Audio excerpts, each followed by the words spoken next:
Hello दोस्तों, स्वागत है आपका इस वीडियो के अंदर। आप देख रहे हैं दिव्यांग सहारा यूट्यूब चैनल। दोस्तों, आज की वीडियो के अंदर मैं आपको जानकारी देने वाला हूं, बताने वाला हूं कि यूपी के अंदर कितने दिव्यांग पेंशन लाभार्थी हैं और कितने वृद्धावस्था पेंशन लाभार्थी हैं और कितने निराश्रित महिला पेंशन लाभार्थी हैं और कितने कुष्ठ रोगी हैं। यानी इनकी सबकी जनसंख्या कितनी होगी।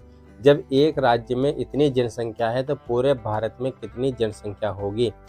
अगर ये अपने हक की लड़ाई कानूनी तौर पर लड़े तो इनकी सभी मांगें पूरी हो सकती हैं, अगर ये अपनी एकता दिखा दे तो।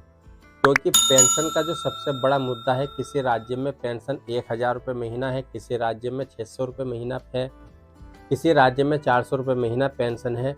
क्योंकि इनके अंदर एकता नहीं है। अगर ये अपनी मांग को सही तरीके से लें तो उनकी मांगें पूरी होंगी। जिस तरह से दिल्ली में पेंशन 5000 रुपये महीना दिव्यांग की कर दी गई है, उसी तरह से पूरे भारत में दिव्यांगों की पेंशन 5000 रुपये महीना होनी चाहिए। अगर आप इस वीडियो को देख रहे हैं और चैनल पर पहली बार आए हैं तो चैनल को सब्सक्राइब कर लीजिए, साइड में बेल आइकन को भी दबा दीजिए।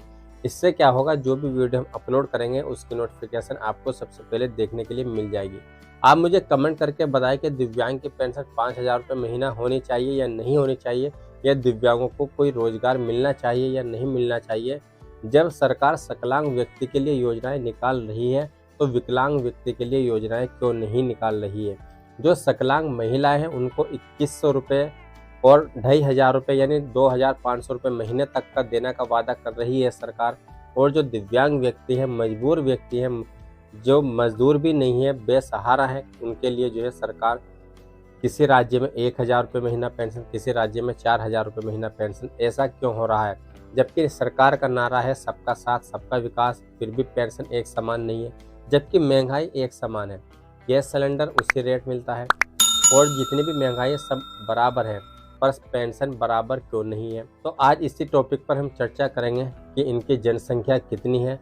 आज जो मैं बात करूंगा यूपी राज्य की बात करूंगा कि दिव्यांगों की जनसंख्या कितनी है, वृद्धावस्था पेंशन लाभार्थियों की जनसंख्या कितनी है, जो लाभार्थी हैं जो पेंशन ले रहे हैं ये जनसंख्या उनकी है, और जाने कितने लाभार्थी ऐसे हैं जिनको योजना का लाभ नहीं मिल पा रहा है। उनकी अगर जनसंख्या जोड़ी जाए तो यूपी के अंदर सबकी जनसंख्या मिलाकर 1 करोड़ से कम नहीं होगी, 1 करोड़ के प्लस पहुंच जाएगी। अब देखिए, जब एक राज्य में 1 करोड़ है तो सारे देश के राज्य मिलाकर कितनी जनसंख्या होगी। और यूपी राज्य में जो पेंशन भेजी जाती है 1000 रुपये महीने के हिसाब से, जबकि सरकार ने कई बार वादे कर दिए हैं कि 500 रुपये बढ़ाकर 1500 रुपये महीना पेंशन की जाएगी। बट अभी तक 1000 रुपये महीना पेंशन ही भेजी जाती है। 3 महीने में पेंशन भेजी जाती है, 4 महीने भी लग जाते हैं, 3000 रुपये की किस्त भेजी जाती है, जबकि पेंशन हर महीने भेजी जानी चाहिए। तो हम देखिए बात करते हैं वृद्धावस्था पेंशन। वृद्धावस्था पेंशन जो है समाज कल्याण की लिस्ट के अनुसार 55,99,997 पेंशन लाभार्थी हैं। और निराश्रित महिलाएं, जो निराश्रित महिलाएं जिनको विधवा महिलाएं बोला जाता है, तो वे हैं 26,12,786 जो पेंशन का लाभ ले रही हैं। और जो दिव्यांग हैं 11,04,703 यूपी के अंदर, ठीक है। और कुष्ठ अवस्था पेंशन लाभार्थी जो हैं वे हैं 12,400। तो टोटल मिलाकर इनको हो रहा है वृद्धावस्था पेंशन, निराश्रित महिला पेंशन, दिव्यांग पेंशन, कुष्ठ रोगी पेंशन को मिलाकर हो रहा है 93,29,886। इतनी जनसंख्या इनकी है जो पेंशन का लाभ ले रहे हैं। और यानी कितने व्यक्ति ऐसे हैं जो पेंशन का लाभ नहीं ले रहे हैं। तो बताइए, क्या 1 करोड़ के प्लस होंगे या नहीं होंगे? 1 करोड़ के प्लस हो जाएंगे मेरे हिसाब से, अगर इनकी सबकी जनसंख्या जोड़ी जाए।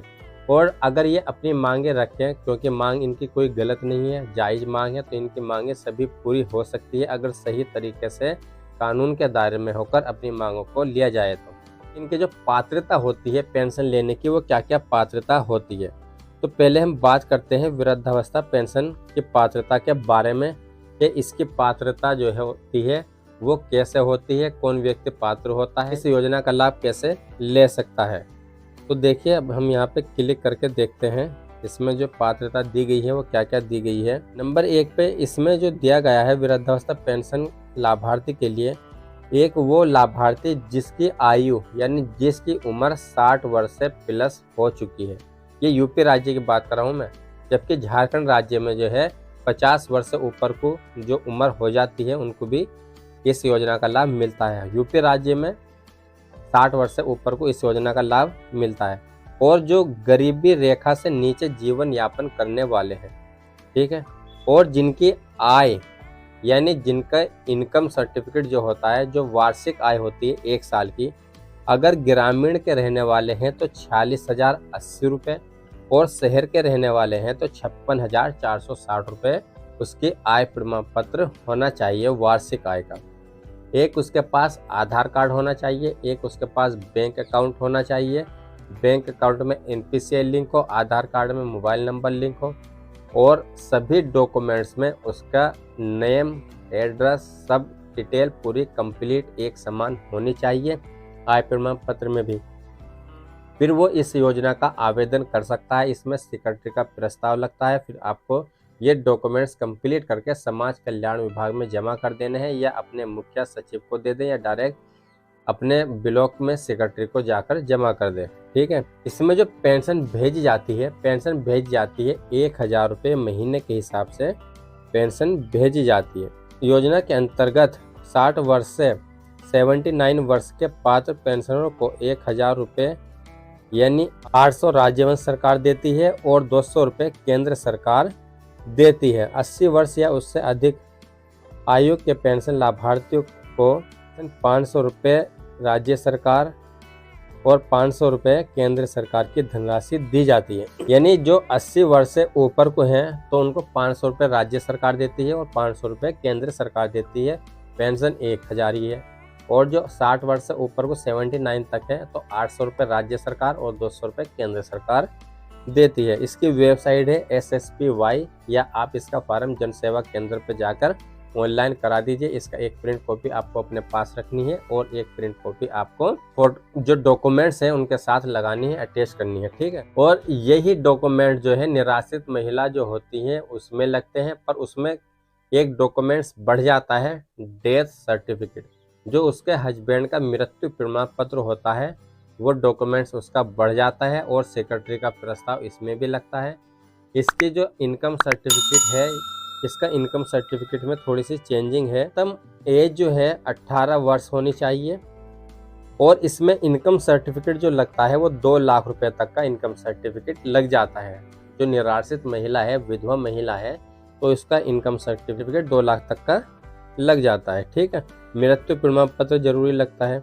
इसी हिसाब से दिव्यांग का मामला है, दिव्यांग में भी यही डॉक्यूमेंट्स लगते हैं। दिव्यांग प्रमाण पत्र होना चाहिए कम से कम 40% से कम का दिव्यांग प्रमाण पत्र, 40% से प्लस का दिव्यांग प्रमाण पत्र होना चाहिए, जब भी आपको पेंशन योजना का लाभ मिल सकता है। इसमें भी सिक्योरिटी का प्रस्ताव जरूरी लगता है। और इसकी जो पात्रता होती है, इसकी पात्रता भी यही होती है कि न्यूनतम एज जो उसकी कम से कम एज जो है उसकी कम से कम 18 वर्ष होनी चाहिए, बाकी उसके प्लस कितनी भी हो। ग्रामीण के रहने वाले हैं तो आय प्रमाण पत्र 46,080 का, शहरी रहने वाले हैं तो 56,460 रुपये का। न्यूनतम अधिकतम विकलांगता जो है 40% की होनी चाहिए, ठीक है दोस्तों। इसी तरह से डॉक्यूमेंट बाकी सब वही लगते हैं। तो दोस्तों अगर आप हमारे चैनल पर पहली बार आए हैं तो चैनल को सब्सक्राइब कर लीजिए, साइड में बेल आइकन को भी दबा दीजिए। इससे क्या होगा, जो भी वीडियो अपलोड करेंगे उसकी नोटिफिकेशन आपको सबसे पहले देखने के लिए मिल जाएगी। तो दोस्तों मिलते हैं नेक्स्ट वीडियो में। और दिव्यांग की पेंशन यूपी राज्य में ही नहीं बल्कि पूरे भारत में 5,000 रुपये महीना पेंशन होनी चाहिए। जो दिव्यांग 60% से लेकर 100% दिव्यांग हैं उनकी पेंशन 5,000 रुपये महीना होनी चाहिए, ठीक है दोस्तों। मिलते हैं हम नेक्स्ट वीडियो में।